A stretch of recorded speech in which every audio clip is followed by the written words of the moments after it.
What's up, CFM? Good afternoon. This is Coach Matt with your Monday workout. We're gonna start off with some classic CrossFit.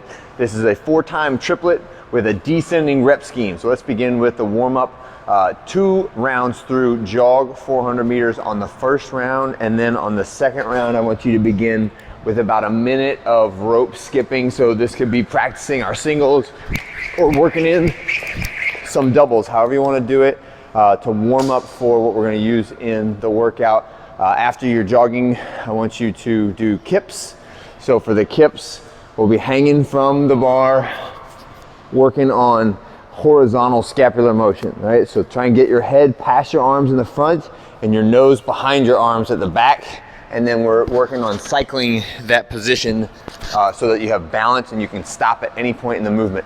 On the second round, instead of the 10 kips, I want you to actually set up and perform 5 reps of the pull-up, whether it is unassisted pull-up, like a jumping pull-up, like so, or a band assisted pull-up, or a feet on the ground pull-up. We're doing vertical body weight pulling today for the gymnastic movement, right? Next round, 5 reps, progressive shoulders to overhead practice. So the first round, if you want to just use a PVC pipe and work on a push press or a push jerk, or if you really need to, you can do strict press, but shoulders to overhead is an anyhow type movement.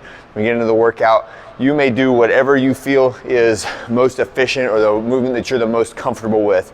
So for me, it's always the jerk, right? And power jerk specifically. If I get tired, I'll go to the split jerk because I can get a little bit lower, right, for the same weight on the bar and the same time of the jump and land, right? So it's a little bit more efficient. I can move the weight overhead more efficiently. It just takes a little longer to step my way out of it. All right, and progressive in the warm-up just means do the second round with slightly more weight than the first round, and then we'll take a little time in between the warm-up and the workout to set up your weight on the bar, okay? Next one is push-up plus shoulder tap. So a regular push-up, and then every rep I want you to take your hand off the ground and tap your opposite shoulder with it. And when you do that, try to resist rotating when you pick up your hand. Try to put more pressure into the hand that's on the ground. Keep your core nice and tight. We're working those anti-rotation core muscles and bracing up the spine when we do that. And then the last one is just 10 reps of an air squat. So just loosening up the legs a little bit, as well as the lower extremities for the jumping that we're going to do in both the push jerk or push press and the jump rope stuff. So we get into the workout. Now we're set up. We got our pull-ups ready. We got our jump rope ready. Take a little time working the weight up to the challenging middle weight for the shoulders to overhead. The prescribed weight is 135 or 95. 15 reps. Maybe you get them all in one set. Maybe it takes you 2 sets.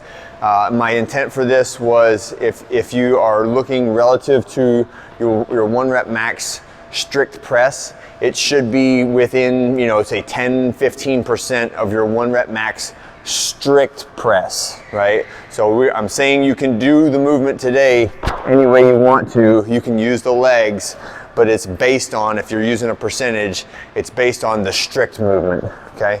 And 15 reps should be in the realm of achievable. If you really gut it out, you could probably get all 15 in a row without stopping at that 85 to 90% of your 1 rep max strict press. All right, that is the first movement. We're gonna start off with 15. The next movement is pull-ups, right? So we're doing our standard pull-up movement, nothing fancy here. They don't have to be strict today. If you've got kip and pull-ups in the bag, which means that you've got 3 to 4 unassisted strict pull-ups in the bag, then you can do that movement. If not, then we're just doing whatever progression of body weight pulling, anything from ring rows to jumping pull-ups to feet assisted pull-ups to band assisted pull-ups. Anywhere in that realm is totally fine. And we're doing a rep scheme of 30, 20, 10. And then the last one is our double unders or 2-for-1 singles. If we're doing double unders, then it's 60, 40, 20. Is that right? Yeah, 60, 40, 20. And that is it. This is a 4-time workout. My intent for this was around, say, a median time of 10 minutes, right? That should be relatively achievable with the different movements that we have. It will probably feel really different on the second round than it did on the first round, and even more different on the third round than on the first round. But that is it. 3 movements back to back, descending rep scheme. Hope you guys have a great one, and I'll see you for our workout tomorrow.